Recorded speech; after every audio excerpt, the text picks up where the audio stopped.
आप सभी का जोरदार स्वागत है। रेलगाड़ी से संबंधित प्रश्नों को हम सॉल्व करेंगे।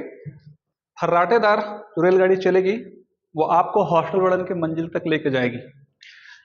किसी भी रेलगाड़ी के द्वारा किसी एक खंभे या किसी आदमी को क्रॉस करने में लिया गया समय कैसे निकालेंगे? अगर एक रेलगाड़ी किसी खंभे को क्रॉस कर रही है, ये रेलगाड़ी एक खड़े हुए आदमी को क्रॉस कर रही है, तो कितना समय लगेगी? तो जाहिर सी बात है, उस रेलगाड़ी की एक निश्चित चाल होगी, एक निश्चित दूरी को रेलगाड़ी तय करेगा और उसके अंतर्गत आने वाला टाइम हम वहां निकालेंगे। तो किसी न किसी कंडीशन पे आप यहाँ देख सकते हैं कि यहाँ कुछ चीजें हो रही हैं। क्या चीजें हो रही है? पहली चीज तो ये हो रही है कि रेलगाड़ी की एक चाल होगी, रेलगाड़ी एक निश्चित डिस्टेंस को कवर करेगा और निश्चित समय लगेगा। अब इस नीचे वाले भाग को हमको निकालना है, तो जैसे मैं तिरक गुणा करूंगा तो यहाँ आएगा एस इंटू टी और यहाँ आएगा डी, और टी को यहाँ रख करके उसको ट्रांसफर करूंगा तो हो जाएगा डी अपान एस। तो आखिर में क्या होगा?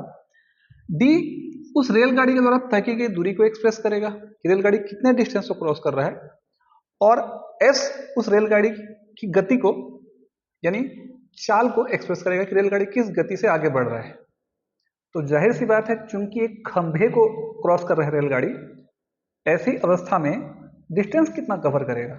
डिस्टेंस जितना रेलगाड़ी की लंबाई होगी वही रेलगाड़ी की लंबाई डिस्टेंस के तौर पे कवर होगी। अब रेलगाड़ी की लंबाई डिस्टेंस के तौर पे कवर कैसे होगी? थोड़ा कंफ्यूजन क्रिएट हो रहा है, रेलगाड़ी कैसे कवर होगा? तो आप ऐसा मान लीजिए कि रेलगाड़ी खड़ी हुई है और एक खंभा दौड़ रहा है, तो निश्चित तौर पर खंभा क्रॉस होगा रेलगाड़ी से, मतलब बात अपोजिट वही हुई।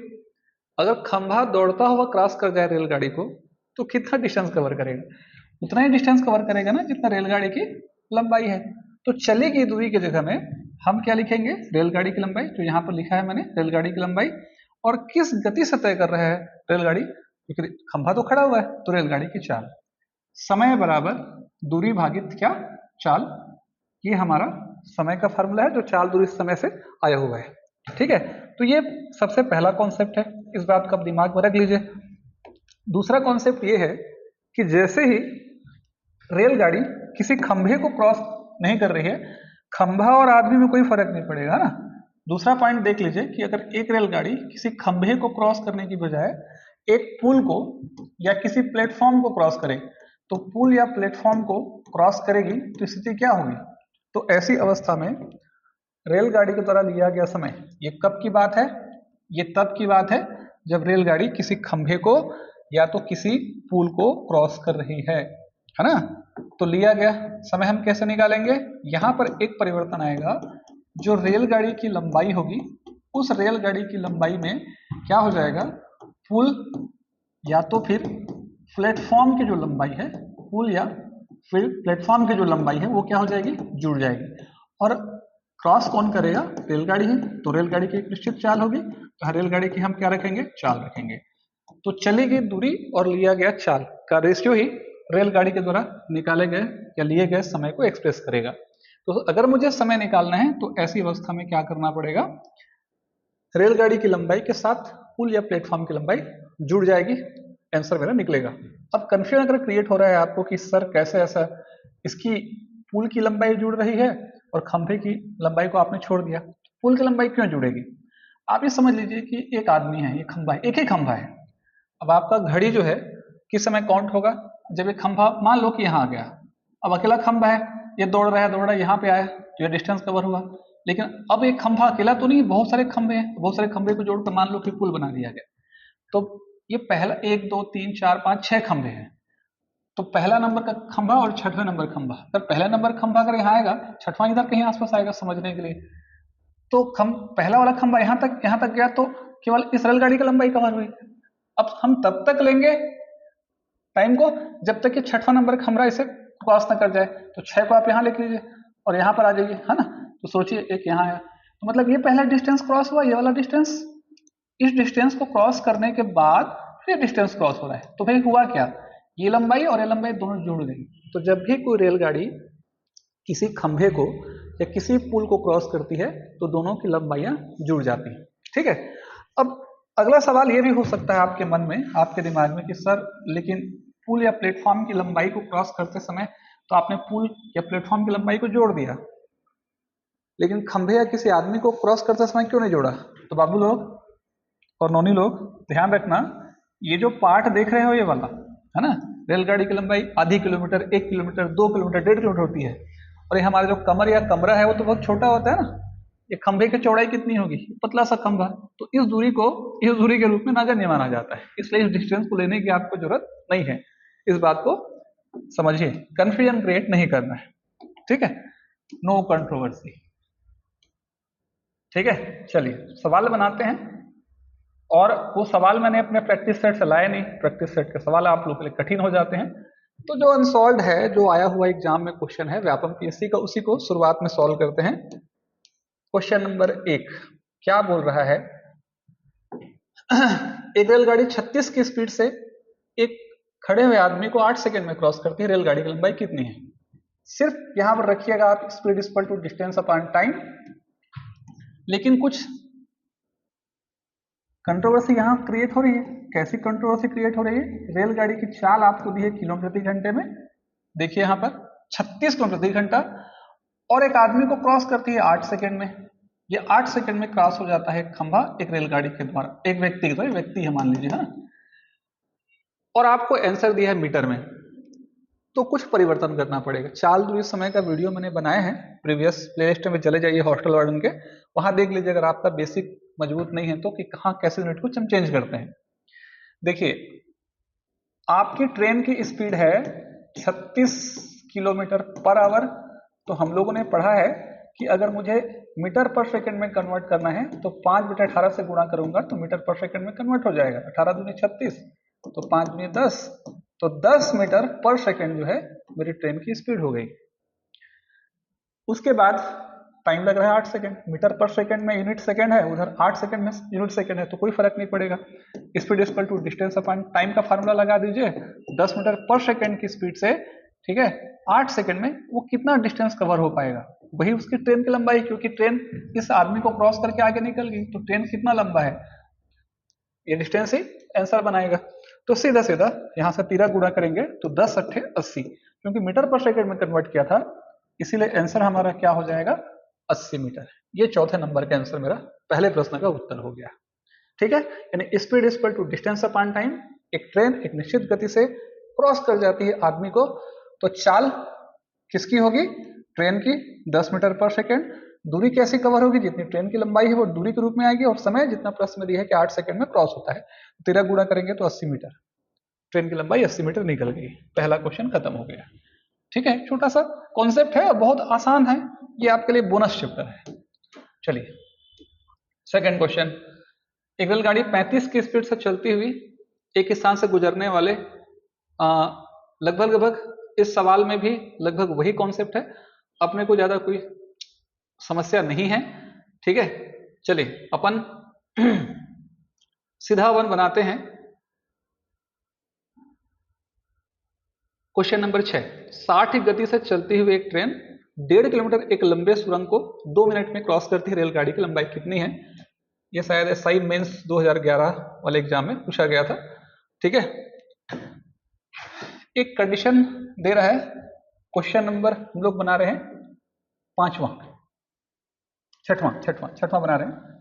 क्वेश्चन नंबर 6वां को देखिए, जो पीडीएफ है इसका, 60 की गति से चलती हुई एक ट्रेन की गति है 60 किलोमीटर प्रति घंटा, 60 की गति से चलती हुई एक ट्रेन 1.5 किलोमीटर लंबे सुरंग की लंबाई कितनी है, 1.5 किलोमीटर लंबे सुरंग को क्या करती है, क्रॉस कर जाती है, समय लेती है 2 मिनट। तो ऐसी अवस्था में सवाल क्या बोल रहा है, ट्रेन की लंबाई कितनी होगी, इस डिस्टेंस को मुझे निकालना है, ठीक है। ट्रेन की लंबाई मुझे नहीं दी गई है, मुझे निकालना है, और सुरंग की लंबाई दी है 1.5 किलोमीटर। तो निश्चित तौर पर टाइम को आपको मिनट में दिया है, दूरी को आपको किलोमीटर में दिया है, और इस चाल को आपको किलोमीटर में दिया है, और आपका जो आंसर है ऑप्शन में मीटर में। तो किसमें सुविधा होगा, ये डिपेंड करेगा बहुत सारे चीजों के ऊपर। आप अगर शुरुआत कहीं से भी करते हैं, समझ में नहीं आ रहा है तो भी टेंशन की बात नहीं, आखिरी में तो यूनिट बदल जाता है। तो जैसे अपन ये मान लेते हैं, speed equal to distance upon time का फार्मूला इनपुट करते हैं, है ना। तो देखिए ट्रेन की एक निश्चित गति है जो 60 किलोमीटर प्रति घंटे की गति से दौड़ रही है, डिस्टेंस कितना कवर होगा, जितना ट्रेन की लंबाई है, मैं मान लेता हूं कि ट्रेन की लंबाई x किलोमीटर है, तो x किलोमीटर और सुरंग की लंबाई 1.5 किलोमीटर है, तो 1.5 किलोमीटर कितना समय लग रहा है? 2 मिनट। 60 किलोमीटर प्रति घंटा, x kilometre, 1.5 kilometre, kilometre kilometre kilometre प्रति घंटा, तो आंसर घंटे में होना चाहिए, यहाँ मिनट में दिया है, तो 2 को भाग कर दीजिए 60 से, तो आंसर अपने आप क्या हो जाएगा? घंटे में कन्वर्ट हो जाएगा। अब यहाँ से पलट दीजिए 60 बराबर, तो 60 बटे कितना हुआ? 2 और यहाँ x धन कितना? 1.5। तो ऐसी स्थिति में ये कटेगा, 60 बराबर कितना हो जाएगा? 30, और यहाँ हो जाएगा x प्लस 1.5, तो ये खत्म हो गया, 2 बराबर x प्लस 1.5, और ट्रांसफर कर दूंगा मैं इसको, तो x बराबर 2 में 1.5 घटेगा, और जैसे 2 में 1.5 घटेगा तो उत्तर आ जाएगा 0.5, और ये किलोमीटर में आएगा, तो 0.5 किलोमीटर मतलब क्या होता है? 100 से गुना कर दीजिए, है ना, तो क्या हो जाएगा? 500 हो जाएगा, दशमलव के बाद 1 मीटर। ऑप्शन को बहुत ध्यान से समझिएगा। आधा किलोमीटर, तो आधा किलोमीटर में 500 मीटर होता है, ये 1 मीटर में, 1 किलोमीटर में, 1 किलोमीटर में 1000 मीटर होगा ना, ध्यान रखिए, 1 जीरो और आएगा, तो ऐसे कंडीशन पे दशमलव के बाद 1 अंक, तो दशमलव यहाँ जाएगा, तो 500 मीटर यानी आधा किलोमीटर, तो 500 मीटर जो है क्या उस ट्रेन की लंबाई हो जाएगी। ठीक है, ये हो गया सेकंड क्वेश्चन।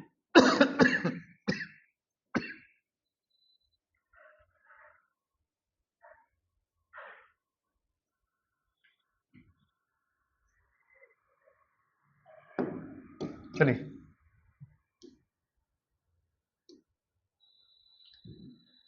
चलिए आगे बढ़ते हैं। थोड़ा सा आगे अगर हम बढ़ें, तो आगे बढ़ने से पहले कुछ महत्वपूर्ण चीजों पर चर्चा करनी आवश्यक है। देखिए, इसमें और भी कुछ सवाल बनाए जा सकते हैं, आप प्रैक्टिस सेट में बहुत सारे क्वेश्चन बनाएं, जितने अधिक क्वेश्चन बनाएंगे उतना अधिक आपको यूनिट वगैरह को बदलने में सुविधा होगी, और आपको क्वेश्चन वहां समझ में आएगा। ठीक है, सेकेंड कॉन्सेप्ट ये है, दो चीजें आपको समझनी पड़ेगी, एक समझनी पड़ेगी सापेक्षिक चाल, और एक समझनी पड़ेगी आपेक्षिक चाल। देखिए, अगर हमारे पास मान लिया जाए कि हमारे पास एक ट्रेन है, ठीक है, और एक ट्रेन इस डायरेक्शन में चल रही है, और एक और ट्रेन है जो उसके अपोजिट डायरेक्शन में समांतर पटरियों पर चल रही है, अलग अलग पटरियों पर चल रही है, मतलब इस ट्रेन का डायरेक्शन इधर है, इस ट्रेन का डायरेक्शन इधर है।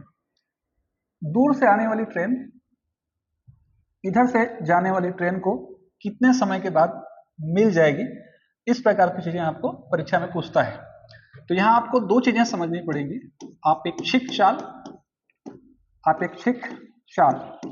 आपेक्षिक चाल का मतलब, आपेक्षिक चाल का प्रयोग हमको तब करना है जब दो ट्रेन विपरीत दिशा में हो। जहां भी दो ट्रेनों की स्थिति विपरीत होती है, अगर डायरेक्शन विपरीत दिशा में हो, तो हमेशा याद रखिएगा चाल हमेशा जुड़ेगी। इस नियम को आप गांठ बांध लीजिए, x प्लस वाई, ये चाल है ना, यहाँ पर मैं लिख दे रहा हूँ, चाल हमेशा क्या होगी? जुड़ेगी। अगर डायरेक्शन कैसा रहेगा? दो ऑब्जेक्ट का, दो वस्तुओं का, दो ट्रेन का, दो पदार्थों का, कुछ भी है उसमें गतिमान अवस्था में है, तो उनकी चाल हमेशा जुड़ जाएगी। और अगर सापेक्षिक चाल का मतलब होता है अपोजिट डायरेक्शन में अगर कोई दो ट्रेन है, सापेक्षिक चाल, इसके अंतर्गत चाल होगा हमारा x माइनस वाई। और यहाँ पे आपको ध्यान रखना है इस चीज को, चाल वहां जुड़ने की बजाय क्या होगा? चाल वहां पर घटेगी। देखिए कैसे हो रहा है, अगर एक ट्रेन इस डायरेक्शन में है यहाँ पर, और एक ट्रेन जो है इस डायरेक्शन में है ना, मैं एग्जाम्पल के थ्रू समझाऊंगा कि ऐसा क्यों होता है।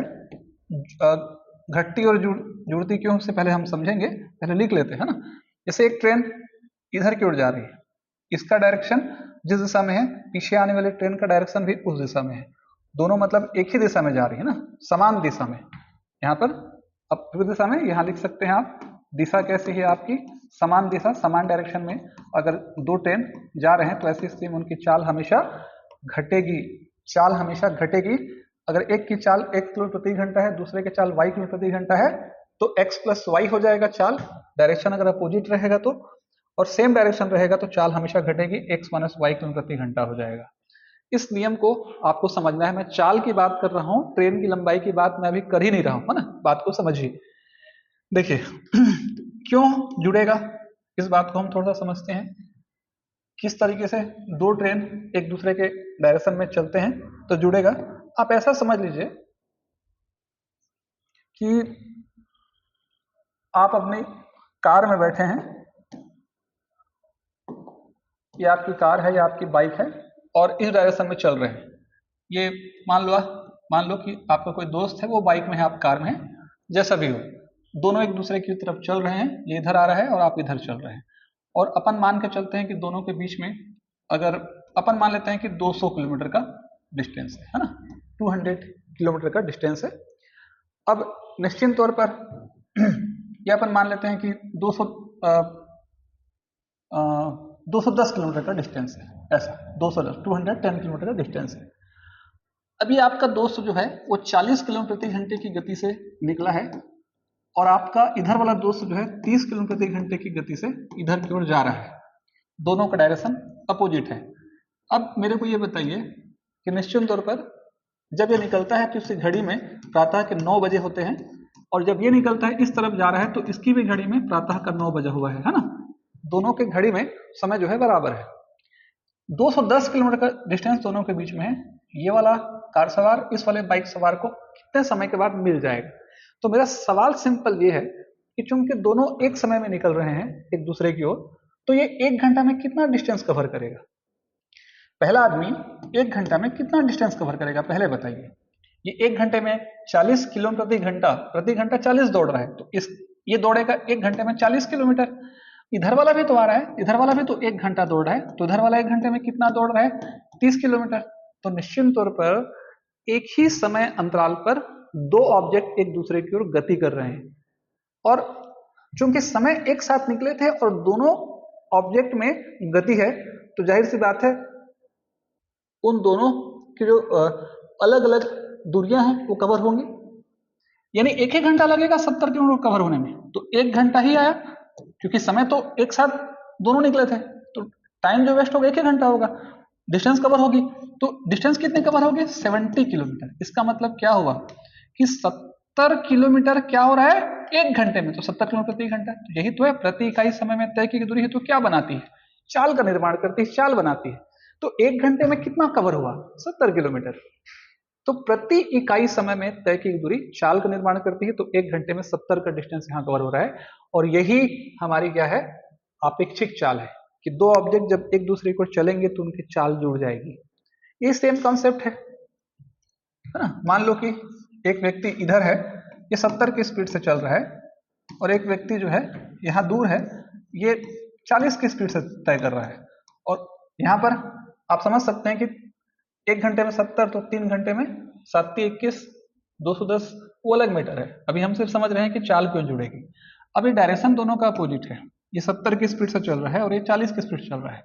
अब इनके बीच में मान लिया जाए कि 150 किलोमीटर का दूरी है, तो पीछे वाली ट्रेन जिसकी स्पीड ज्यादा है, आगे वाली ट्रेन जिसकी स्पीड कम है, को कितने घंटे के बाद पकड़ लेगी? तो क्या होगा?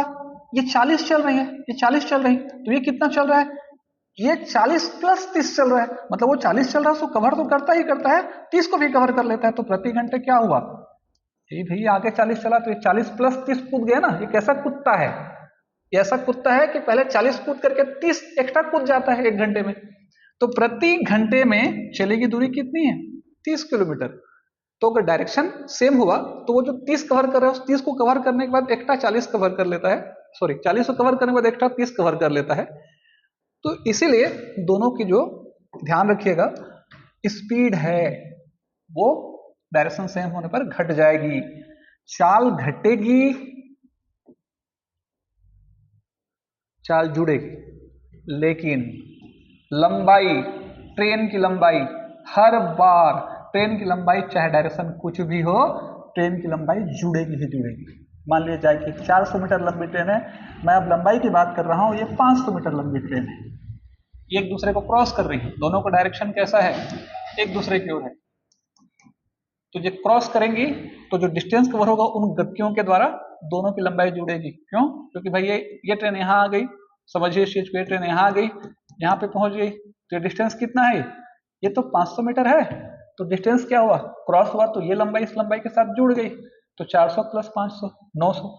और मान लो कि अगर ये 400 इस डायरेक्शन में है और 500 इस डायरेक्शन में है, तो इसे क्रॉस करेगी। मैं इसकी स्पीड तेज है, अपन मान लेते हैं, भले 400 है ये 500, तो ये यहाँ ही फिर यहाँ निकल गई। तो फिर देखिए, तो यहाँ भी क्या हो रहा है, डायरेक्शन जो है, दोनों ट्रेन एक दूसरे को जब क्रॉस करते हैं, दोनों ट्रेन जब एक दूसरे को क्रॉस करते हैं, तो दोनों की लंबाइयां जो है आपस में क्या होती हैं, जुड़ जाती हैं। पहले यहाँ पे थी तो यहाँ आ गई, तो काउंट आप ट्रेन जब यहाँ पहुंचेगी तब तो आप टाइम काउंट करोगे। तो यहाँ से निकल कर यहाँ तक गई, तो ये डिस्टेंस कवर की, और ये यहाँ तक पहुंची मान लो, तो इतना कवर हुआ। फिर निकल करके यहाँ तक आई, तो ये और ये जुड़ गया, ये इधर से इधर गई और क्रॉस की। तो डायरेक्शन कैसा भी रहे, ट्रेन की लंबाई अगर दी गई है तो ट्रेन की लंबाई जुड़ेगी। एक कंफ्यूजन क्रिएट बहुत बार होता है, कई बार क्या होता है कि ट्रेन की लंबाई देती है और कई बार ट्रेन की लंबाई नहीं देती है, तो कहाँ जोड़ेंगे कहाँ नहीं जोड़ेंगे वाली बात ही नहीं है। सीधा इसका एक नियम समझ लीजिए, अगर आपको प्रश्न में ये बोल दे कि दो ट्रेन हैं, दोनों एक दूसरे से 180 किलोमीटर दूरी पर हैं, बताओ दोनों एक दूसरे को कब मिलेंगे? तो आप मेरे को ये बताइए, ट्रेन यहाँ पर दोनों ट्रेनों के बीच में अगर 180 किलोमीटर का डिस्टेंस है, तो क्या इनकी लंबाई को जबरदस्ती दिमाग खराब करने के लिए देगा? नहीं देगा। ट्रेन की लंबाई और इस लंबाई में बहुत डिफरेंस है, इसलिए उन सवालों में जहां दोनों के बीच का जब डिस्टेंस देता है ना, तो ट्रेन की लंबाइयों को नहीं देता है वो। तो बताइए कब एक दूसरे क्रॉस करेंगे तो आप उनके बीच का जो डिस्टेंस है वही को दूरी मानेंगे। और कई बार क्या करता है, खाली आपको ट्रेन की लंबाई देगा, बोलेगा कि एक ट्रेन 400 मीटर लंबा है, दूसरा ट्रेन 500 मीटर लंबा है, दोनों कब क्रॉस करेंगे। अब इसमें आपको बीच का डिस्टेंस नहीं बताएगा, ये नहीं बोलेगा कि इनके बीच का डिस्टेंस 180 किलोमीटर है, कुछ नहीं बोलेगा। बोलेगा इसकी स्पीड इतनी है, इसकी स्पीड इतनी है, ये ट्रेन इतना लंबा है, ये ट्रेन इतना लंबा है, दोनों क्रॉस करेंगे, समय कितना होगा। ठीक है, इस प्रकार के बहुत सारी चीजें आपको जानने सुनने को मिलेगी।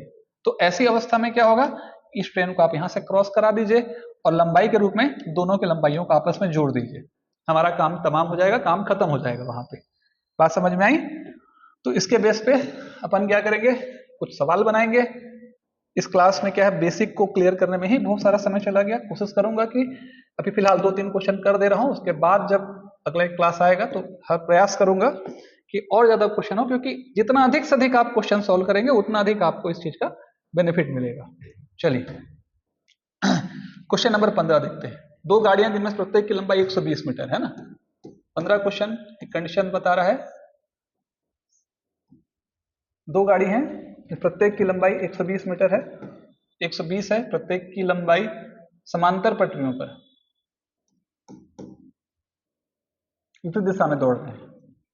देखिए ये 120 मीटर है, इसकी लंबाई भी 120 मीटर है, समांतर पटरियों पर दौड़ रहे हैं उल्टे दिशा में। तो अगले कंडीशन पे क्या बोल रहा है, 40 मीटर 20 में प्रति मिनट की गति दौड़ रहे हैं, क्रॉस करने में समय कितना लगेगा। 40 मीटर और 20 मिनट प्रति मिनट दोनों का स्पीड जो है 40 मीटर प्रति मिनट और ये 20 मीटर प्रति मिनट के हिसाब से दौड़ रहे हैं, एक दूसरे को क्रॉस करेंगे तो समय कितना लगेगा। आंसर आपको मिनट में दिया है। देखिए समझिए बात को, सामान्य सा सवाल है, आया हुआ सवाल है। ये ट्रेन जिसकी लंबाई 120 है, ये ट्रेन जिसकी लंबाई 120 है, इस ट्रेन का डायरेक्शन इधर है, इस ट्रेन का डायरेक्शन इधर है, दोनों ट्रेन एक दूसरे की ओर दौड़ रहे हैं। इसकी स्पीड 40 मीटर पर सेकंड, इसकी स्पीड 20 मीटर सॉरी पर मिनट है, 40 मीटर पर मिनट और 20 मीटर पर मिनट है। दोनों एक दूसरे को क्रॉस करेंगे तो समय क्या लगेगा। तो मैंने अभी आपको क्या बताया, speed equal to distance upon time रखिए चुपचाप। यहाँ पर स्पीड कैसी होगी, दोनों ट्रेनों की स्पीड जुड़ जाएगी, एक की स्पीड 40 है और दूसरे की स्पीड 20 है। डिस्टेंस कितना कवर होगा, जितना ट्रेन की लंबाई होगा, तो 120 प्लस कितना होगा 120। समय कितना लगेगा मुझे निकालना है। ट्रेन एक दूसरे की ओर दौड़ रहे हैं, विपरीत दिशा से आ रहे हैं, तो दोनों की स्पीड को जोड़ना है आपको। ठीक है, लंबाई दी गई है दोनों ट्रेन की, तो उसकी लंबाइयों को भी जोड़ना है। 40-20 कितना हुआ 60, और यहाँ 120 हो जाएगा 240, यहाँ 13 गुणा कीजिए तो 60 टी बराबर 240, तो 6 चौके 24 है ना, तो टी बराबर हो जाएगा 4। अब चूंकि ऑप्शन को मिनट में दिया है प्रति मिनट, इसलिए आपका आंसर भी 4 मिनट हो जाएगा, है ना। तो एक सवाल हो गया। ठीक है, चलिए एक आध दो सवाल फटाफट करते हैं।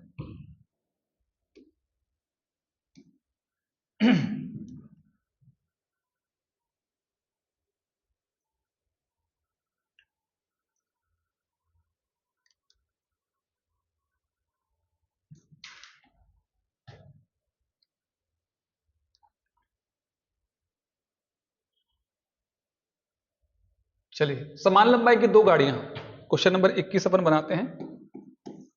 समान लंबाई की दो गाड़ियां, देखिए दोनों गाड़ियों की लंबाइयां समान समान है। इसको मैं x मान लेता हूं, इसको एक मान लेता हूं। समांतर पटरियों पर एक ही दिशा में 46 और 36 की स्पीड से चल रही है, एक ही दिशा में चल रही है। ये भी इधर चल रही है, ये भी इधर चल रही है, ठीक है। ये x है, ये x है, ठीक है। समान लंबाई की दो गाड़ियां, एक की स्पीड है 46 किलोमीटर पर आवर और दूसरे की स्पीड है 36 किलोमीटर पर आवर। ये इस स्पीड चल रही है, इस स्पीड चल रही है, ठीक है। और तेज चलने वाली गाड़ी धीमी रेलगाड़ी से 36 सेकंड में आगे निकल जाती है। दोनों की लंबाइयां हमको निकालनी है और ऑप्शन देखिए बहुत ध्यानपूर्वक मीटर में दिया है और समय को जो दिया है आपको 36 सेकंड में क्रॉस कर जाती है। तो हम कैसे बनाएंगे 36 सेकंड में क्रॉस हो रहा है? तो देखिए हम क्या करेंगे, सीधा सीधा दोनों के चाल को आप जोड़िए, सॉरी घटाइए, क्योंकि डायरेक्शन कैसा है, एक तरफ है। तो दोनों के चाल घटेगी, 46 माइनस 36 और एक इसमें आएगा ये किलोमीटर पर आवर में। डिस्टेंस कितना कवर होगा? अब एक तरीका देखिए, ये किलोमीटर पर आवर में है, ये किलोमीटर पर आवर में है, ये 36 सेकंड में है और आंसर मीटर में है। तो आप इसे मीटर मान लीजिए, x मीटर लंबा है ट्रेन, x मीटर लंबा है ट्रेन। और जैसे ही आप यहाँ पर ये घटा रहे हैं चाल को, किलोमीटर प्रति घंटा में आएगा आंसर। तो यहाँ पर चुपचाप क्या कीजिए, 5/18 से गुणा कर लीजिए। तो जैसे ही आप 18/5 से गुणा कर देंगे तो जो वैल्यू है वो मीटर पर सेकंड में कन्वर्ट हो जाएगा। अब इधर जो है ट्रेन की लंबाई आपने x मीटर माना है, इसकी लंबाई भी x, इसकी लंबाई हमेशा जुड़ेगी ट्रेन की, भले ही क्रॉस हो रहा है दोनों ट्रेन, लंबाई जुड़ेगी। एक ही डायरेक्शन में क्रॉस हो तो चाल घटेगी और समय कितना लगेगा, 36 सेकंड, यहाँ 36 हो जाएगा। तो यहाँ 46 में 36 जाएगा तो आएगा 10, 10 गुणा 5 और यहाँ जाएगा 18 और बराबर हो जाएगा 1 और 1 तो x और यहाँ जाएगा 36। तो 18 दूनी कितना, 36, 2 से 2 खत्म और 10 पंचे 50। तो एक ट्रेन की लंबाई निकल जाएगी 50 मीटर। यही मुझे प्रश्न में क्या पूछा है, प्रत्येक ट्रेन की लंबाई पूछा है। तो हर एक ट्रेन की लंबाई 50 मीटर। बोल देता है कि दोनों ट्रेन की लंबाइयों को जोड़ तो 100 मीटर हो जाता है वहां पर, है ना। चलिए ठीक है।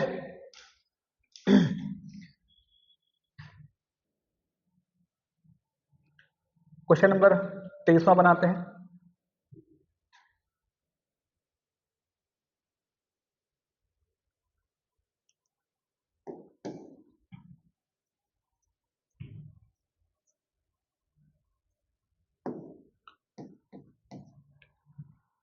एक व्यक्ति एक खड़ी रेलगाड़ी को 30 मिनट में क्रॉस करती है और वही रेलगाड़ी जब ये व्यक्ति खड़ी रहती है उस व्यक्ति को 5 मिनट क्रॉस कर जाती है। व्यक्ति और रेलगाड़ी के चालों का अनुपात क्या है?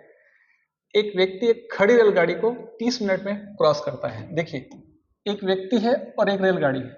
ये व्यक्ति क्या कर रहा है, खड़ी रेलगाड़ी को क्रॉस करता है, 30 मिनट में क्रॉस करता है ना। अगर आपको नहीं दिख रहा है थोड़ा बड़ा कर देते हैं।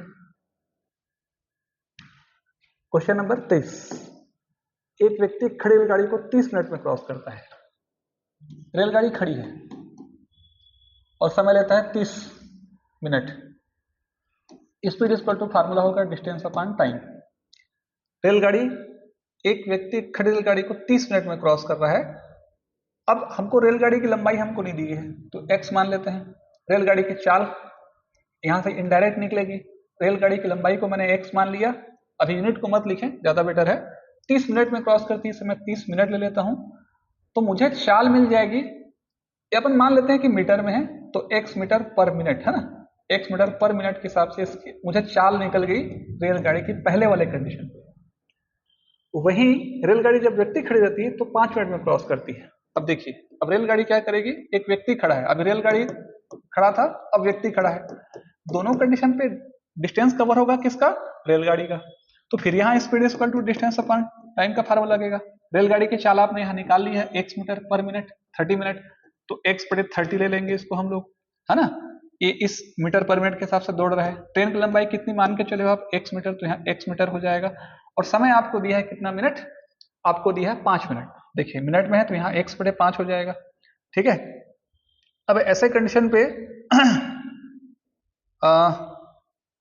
x मीटर बटे 30 और यहाँ पर x बटे 30, ये क्रॉस हो रहा है 5 मिनट। उस व्यक्ति और रेलगाड़ी की चालों का अनुपात, रेलगाड़ी की चाल और उसकी व्यक्ति का अनुपात, है ना। एक सेकेंड, एक व्यक्ति खड़ी रेलगाड़ी को 30 मिनट में क्रॉस करती है और वही रेलगाड़ी जब व्यक्ति खड़ा रहता है उस व्यक्ति को 5 मिनट में क्रॉस कर जाता है। व्यक्ति खड़ा है और एक व्यक्ति और रेलगाड़ी की चालों का अनुपात। एक रेलगाड़ी की चाल को हमने एक तरह से अज्ञात रूप में निकाल लिया, ये दौड़ता हुआ इसे क्रॉस कर जाता है तो ये डिस्टेंस कवर होता है। ध्यान रखिएगा ये रेलगाड़ी की चाल ना हो कि इस व्यक्ति की चाल है, यहाँ थोड़ा सा मिस्टेक हुआ है मुझसे, है ना। ये इसे हम S1 ले लेते हैं, गलत नहीं है, ये S1 ले लेते हैं। असल में यहाँ रेलगाड़ी नहीं दौड़ रही है, व्यक्ति दौड़ रहा है, इसे हम लेते हैं S2, है ना। रेलगाड़ी खड़ी है, आदमी दौड़ रहा है। आदमी कैसे करता है, x मीटर को क्रॉस करता है 30 मिनट में, तो ये आदमी की चाल हो गई। और रेलगाड़ी क्रॉस कर रही है यहाँ उस आदमी को, तो रेलगाड़ी की, अब यहाँ पे आपको थोड़ा सा समझना पड़ेगा इस चीज को, यहाँ अपन इसे मिटा देते हैं। रेलगाड़ी की एक निश्चित स्पीड होगी, इस स्पीड को हम S2 मान लेते हैं। डिस्टेंस रेलगाड़ी का कवर होगा x हो जाएगा और टाइम लेगा कितना मिनट, 5 मिनट। ये हो जाएगा समीकरण दूसरा, ठीक है। अब हमको क्या पूछा है क्वेश्चन में, तो उस व्यक्ति और रेलगाड़ी के चालों का अनुपात। तो व्यक्ति को पहले पूछा है तो x बाई 30 रख लीजिए, और रेलगाड़ी को बाद में पूछा है तो x बाई 5 कर लीजिए, है ना। तो x बाई 30 पलट दीजिए तो 5 बटे कितना हो जाएगा, x, एक्स खत्म, 5 6 31, तो एक अनुपात कितना हो जाएगा, 6। ये मेरा आंसर, बहुत ध्यान पूर्वक। 6 1 और 1 6 हर बार मिलेगा आपको, 2 5 5 और 5 जो हर बार मिला है मिलेगा ना। तो रेलगाड़ी बहुत आसान टॉपिक है, बहुत अच्छे अच्छे क्वेश्चन आपको मिलेंगे, ठीक है। उम्मीद करूंगा अगर समय मिल जाए तो नेक्स्ट क्लास में इस रेलगाड़ी की क्लास को आगे बढ़ाने का काम हम जरूर करेंगे। चलिए, सभी को थैंक यू। अगर वीडियो आपको अच्छा लगे तो जरूर लाइक कीजिएगा, चैनल को सब्सक्राइब कीजिएगा। आपको हॉस्टल वार्डन की अग्रिम शुभकामनाएं।